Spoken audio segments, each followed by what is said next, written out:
I mentioned earlier that tonight we are donating some of the funds we raise here to Louie's Legacy Animal Rescue. Our first story tonight is a great testimony on how CJN and Louie's can work together to save lives and find loving homes for dogs. Please welcome for Shiloh's story, a new Chatterjee.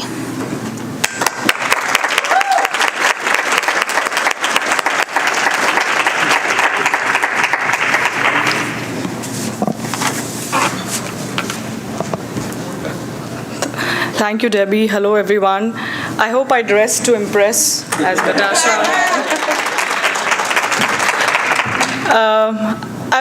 As a child and growing up in India, I'd always had dogs. And when I came to the US about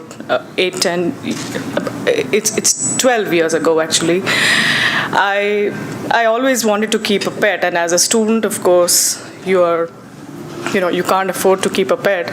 But I tried to be close to pets by doing some pet sitting jobs. But every time on TV, I would see, you have those ads with that, what's the song? You're born from the wreckage. And I would say, switch it off.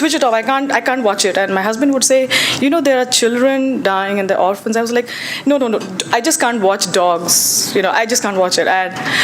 And it was always a dream of mine to have a pet. And then we finally moved into this apartment where we could keep a pet.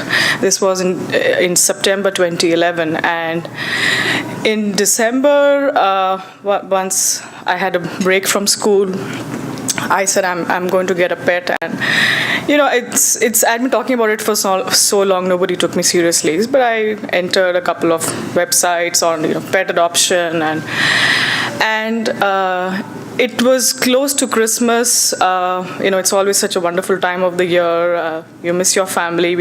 My husband and I, both our families are in India, and I had sent out a couple of requests and I didn't hear back from anybody. And one form in particular, which was from CJN, was so extensive. It was like I got tired filling out that form, and there were like three references, and why do you want to keep a pet? And it kind of intrigued me. I'm a professor of English, and I was like, really? It's a rescue dog. Really, do you want to know so much? Well, I said, let me call, and they had a number on there, and I think it was 27th of December around that time, and I had to submit a promotion report early in January, and my husband was, are you sure you want to adopt a pet? You're in the midst of writing this report. And I said, no, I just have to have a dog. It was like an obsession with me. So I called up this number, and I guess Natasha picked up the phone, and she's like, yes, I have your form, and I'll get back to you. And it's so. Then she calls me up. She said, I'll get back to you by the evening. And she calls me up and she says, I need to do an interview with you. I said, okay. And she said, and you and your husband both.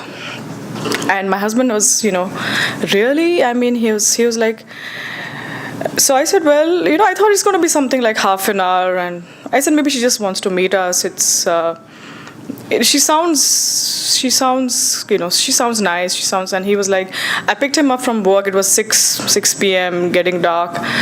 And she said, this is the house. And I walked up, and she said, I have 2 dogs. And I mean, she was, when you hear her voice, of course, and when you see her, she sounds very serious on the phone, and of course. So she said, so I believe, and I kind of felt that I'm on the spot, and I've always wanted to have a pet to spoil, nothing else. Just want to spoil the pet, and now, of course, I realize how wrong that can be in some ways.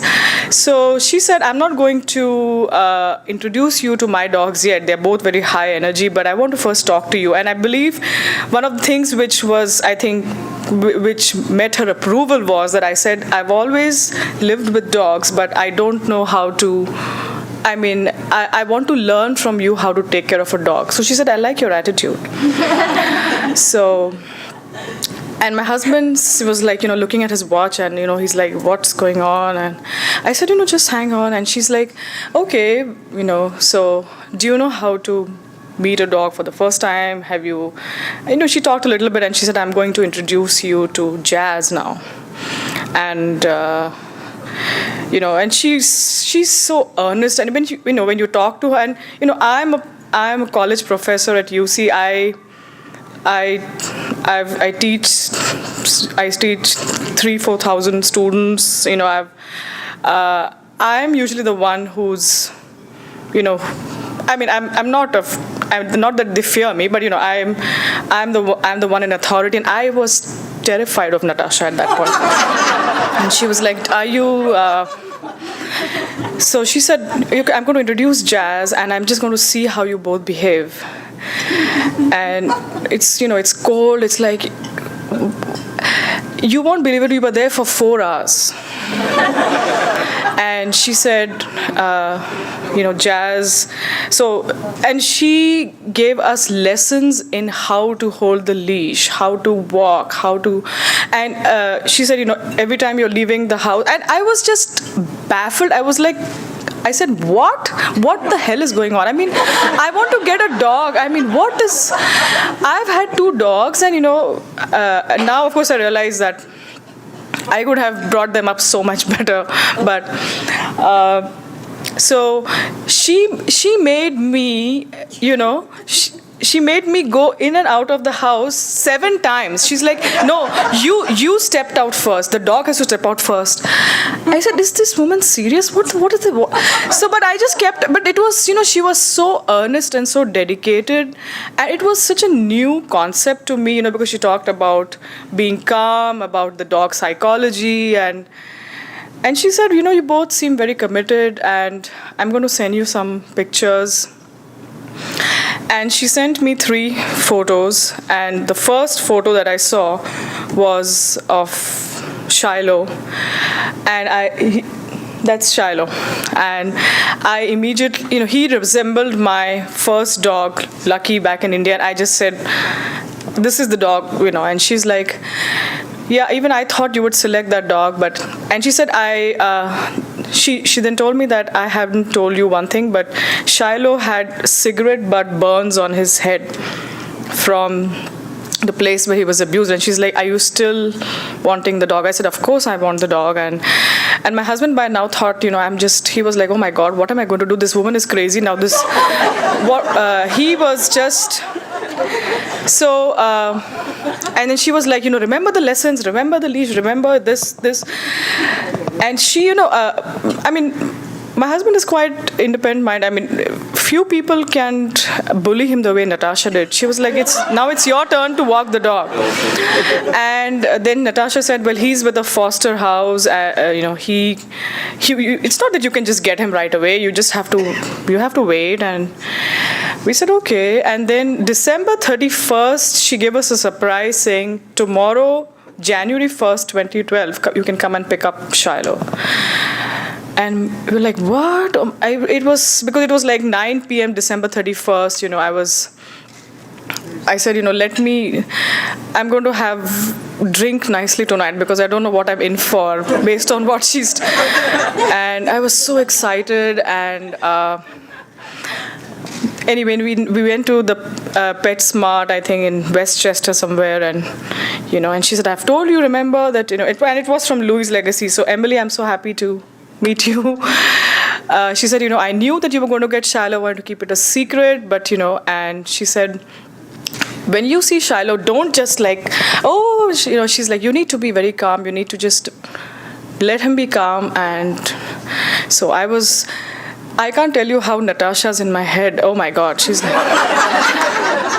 so we get him home in the car, and he's of course very anxious, and we live on the 3rd floor, and we took him up the steps, and she's like, she and Debbie said, just call us, and I can't, I have called them several times. And I remember I think the next day that he came, the next day Natasha and Debbie came and they said, okay, we are here, and okay, you've got Shiloh, and you remember all that I told you? And I was like, yes, because by now my husband and I were, I'll tell Natasha if you do this. She said, don't hold the leash. And I was like, I have had 2 dogs. What do you know? And so, and she was, and I remember when she said, okay, now you take the dog for a walk, and Debbie and I are going to watch. And I was terrified. I've done my PhD exam, which I thought was the most difficult thing to do. I was terrified, and she's like, and I think it was snowing outside, and we were all like on the spot. So we are, I'm at the top of the steps, 3 floors, and she's like, okay, now go ahead. And I was like, come on. And then I said, Shiloh. Then I said, no, I'm not supposed to take his name for a negative thing. Shh. And I was like, she's like, oh my God, you're giving him all this tension. Give me the leash. And, because Shiloh was not moving, he was like just transfixed. And Natasha held the leash, and in a second, he was so calm, and he started walking down. And she said, I'll deal with you later. Let me first take. He needs to pee very badly. And I said, oh my God, I'm just never going to, I can never, what am I going to do? But she and Debbie have been the most wonderful support. I have called them at all times saying, Shiloh was jumping on the street, and he was, I'm just worried, because we live on, it's so crowded. And she was like, all I hear is that you are panicking. That's all I hear, because the person who holds the leash, that person decides how the dog is going to behave. And she's, and I have, I said, please, can you come? He was jumping at me, he was barking, and she's like, okay, we'll be there.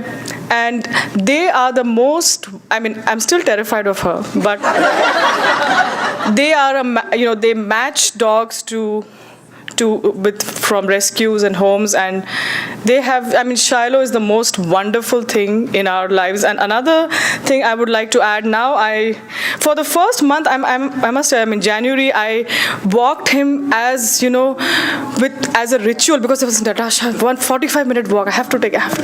And she, and those initial weeks of training have made it so easy for us to take care of Shiloh. And I recently, I had to go to India several times this year because my father was very unwell, and I was like, will Shiloh be very depressed, and how should I hide the suitcase from him? And Natasha said, listen, you're dealing with so much stress, just go, and just don't make a big deal of it, as just be calm. So, I'm Facebooking with my husband from India, and he's like, Shiloh's very depressed. He's not eaten. He's looking like this. So I text Natasha immediately, and I was like, what should I do? My husband. So she said, okay, what's going on? So I tell her the whole thing. She's like, all I hear is that your husband is depressed. He's transferring all the depression to the dog. So just, he'll be fine. You deal with what's going on there. And he is such a delight. He's so calm. As we say, this is Shiloh's house. We just rent from him. And he now plays us both against each other, with his look and his eyes. So I'm so thankful to Natasha and Debbie, for getting Shiloh into our lives. And they just do such wonderful work. And I have told so many people their stories, because, you'll suddenly see me in the middle of the road doing this action that Natasha did. And people say, really? I said, yes, and they did this. And, they have come, they've spent hours with us. Just, first of all, basically you realize you are the one who needs to get trained, not the dog.